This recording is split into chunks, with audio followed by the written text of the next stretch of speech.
So we're back with the dessert. We couldn't do it last night because it had to set for 4 hours. We did put it in the freezer, but it still has to set for a while. And you don't want to keep it in the freezer because it will cause kind of like ice, like this. Look at there's a little ice that was on there. So this one kind of froze a little bit too much, but I put it in the fridge. But you don't want to have icy gelatin. So anyways, what I forgot to add was you can put cooking oil. It's no stick at the bottom, and this is coconut oil. You can spray it first before you put your Jello in there and mold, because if you want them molded in like little cubes or whatever, you don't want it to stick. And you can take this. I let it set to room temperature. Look at that. Look at those raspberries down in there. Doesn't that look good? But anyways, it's moving a little, but it's going to stick a little bit, and we don't care because this is just like a little scoop of, we're not making gelatin molds or anything. But if you're making a mold, you might want to set it in water for like 10 to 15 seconds. And then you put it back in the fridge and let it get a little hardened again. And then you can cut them in cubes. Or you can add Knox, which is Knox, gelatin to your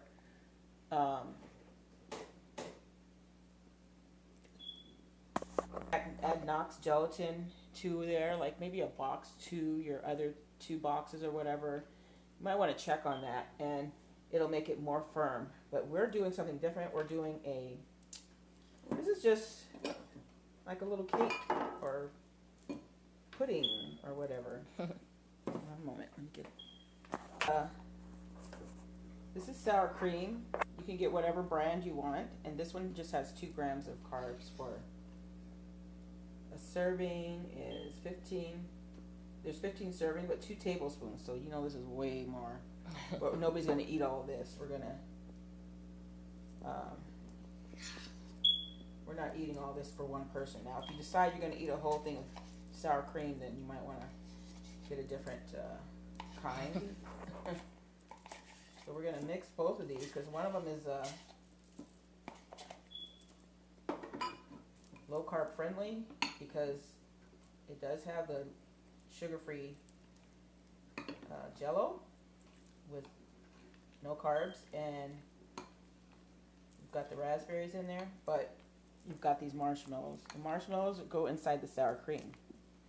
Like I said, my daughter got this recipe from her school when she was having a party the other day, and I tasted it and it was so good. So I'm like, what is that recipe? We gotta get it. So she got us the recipe. So anyways, you take this one is gonna go.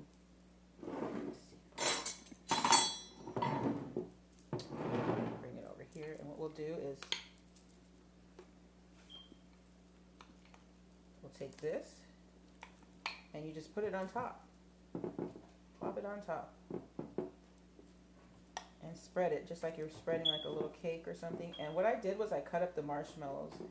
You can get the tiny ones, like the miniature ones, and use them.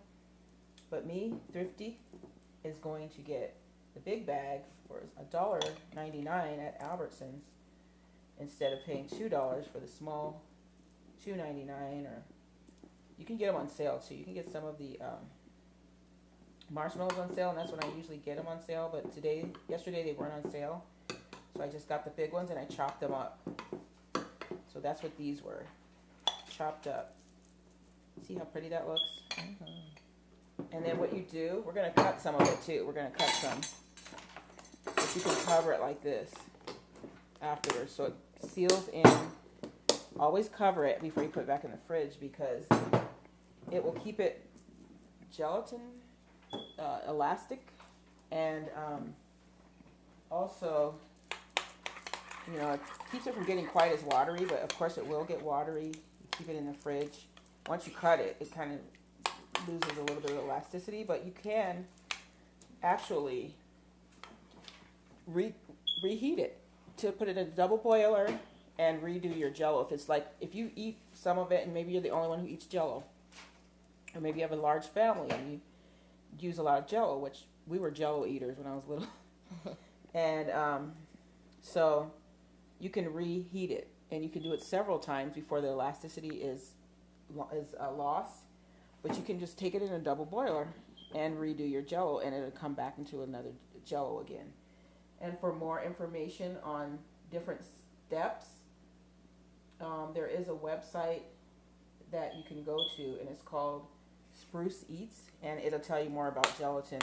You know, different things you can do with gelatin. You can add vegetables and different things like that. It's called Spruce Eats, so she knows all about gelatin. Okay, so we're putting, this one's the keto. We just put the sour cream on top. And just spread it on. It's very easy. And then I explained about the Jello. If you have never made Jello, or if your Jello doesn't come out right, if it's too runny or whatever, you might be adding too much water. I usually take a little bit of my water off whenever I'm making Jello, so it firms up quicker, and so I don't have a non-setting Jello. But I usually, like yesterday I took and put the raspberries in there. When I did that, I used my bowl. That I was going to use a Jello. But also we'll use a plate. But anyways, when I did the raspberries, I took some of the water off. So and when you're making the mold, you don't want to add the 4 cups of water. You could add like a quarter off of it and add maybe 3/4 cup. If you're making a double recipe, don't do 4 cups, which I didn't do 4 cups. It said 4, but I did less because I put the raspberries in it. See how it burned up really nice. So we're going to cut. Anybody want to try? We're going to hope that it cuts. We don't really have to cut it like a cake because we're not doing Jello molds or anything. But you can cut it like this and get out a little piece. And it might fall apart or stick because I didn't put my coconut spray in there this time. I never do when I'm making something like this because it's not really... It doesn't matter if it's comes out perfect or not because it's not supposed to. Oh! It's okay. Just stick it like that. But it comes out pretty good. If you don't want it sticking to the sides but you have all the goodies in the bottom. See there?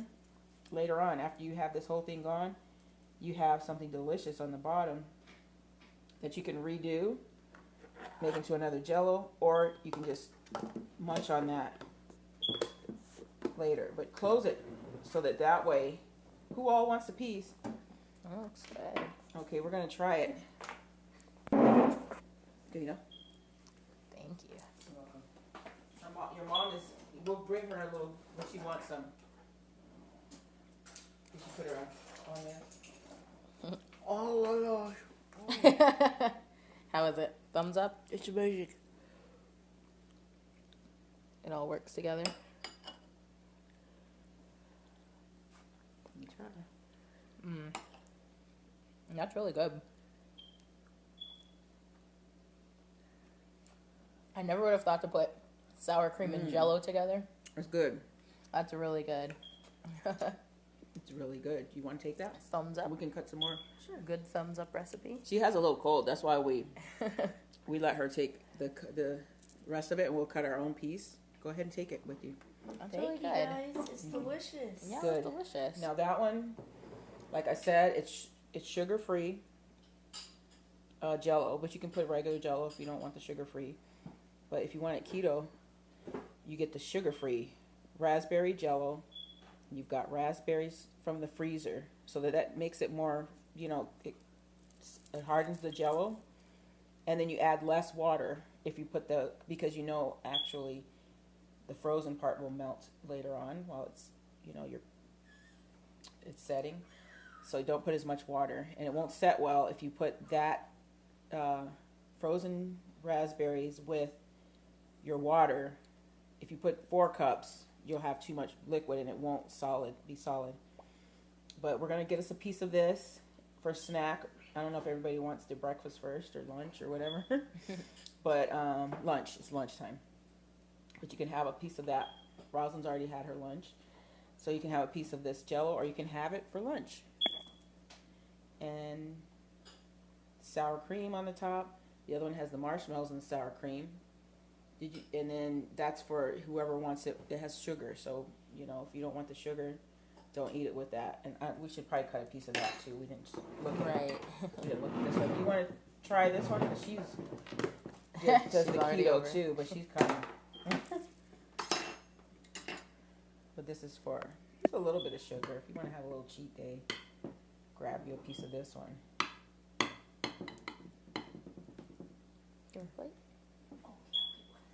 Okay, we're gonna get a plate for this. But you know, I split up both recipes. See, that's the marshmallow right there. Ooh, baby. I like sugar stuff too, but I'm doing the keto, and I can do without it. Right. That looks good. Yeah. See Oh, that? yeah, perfect. Yeah, look at that. It wants you to have it. It's Me very sugar. It's very Look in there. See, it's not stuck. Look down the bottom. Here's her spoon right there. Isn't that her spoon? Mine. Oh, that's yours. Oh, sorry.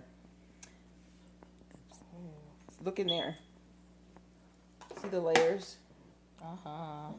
The raspberries went to the bottom, but you could, if you want the raspberries to be towards the top, let it, well, actually you're supposed to mix it all together anyways with this recipe, so you might consult that website like I was saying, the Spruce Eats, and she'll tell you. So she's going to cut it. See what that looks like inside. See there? That's our Jell-O. It's pretty thick too if you put it in a jar like that. I mean a This is container. delicious. Can you tell the difference? Yes. What does it taste? More sugary? Do you want that one? Definitely. You can take that one with you too. You want to try it, Gina? That's okay. You sure? Yeah. Okay, so Mm. I'm probably gonna take a little try Yellow, on the yellow. edge. Let me taste. I like marshmallows, but I'm not a sugar queen. That's good. Tastes just adds a little sweetness to it. Dancing. You can do a stevia marshmallow or something like that, but that tastes good. It tastes like what does it taste like? It tastes like Jell-O. Jell-O with some sour cream, but no, it doesn't. It tastes good. It tastes like a different type of a dessert. It's good. So try it. That's a nice little dessert, but try it the keto way. There's hardly no carbs in that, and no sugar. This one will have some sugar in it, and low carbs. So it's friendly, but you got the sugar part, which is the marshmallows. I forgot to add one thing, which I probably said at the beginning, but to really re-emphasize, put something over it. Cover it. Put some plastic wrap. Better to put something that will close it, so that way you don't get any too much of the watery, or your Jell-O won't dry out. But we do have it covered with the sour cream on the top, and that'll stop the Jell-O from drying out. But your Jell-O will get like hard, or kind of crimply or whatever. But if it does that, if you accidentally leave it out and it does that, you can reheat it like I was saying, and then you reset it in the refrigerator. So that's what I want to add.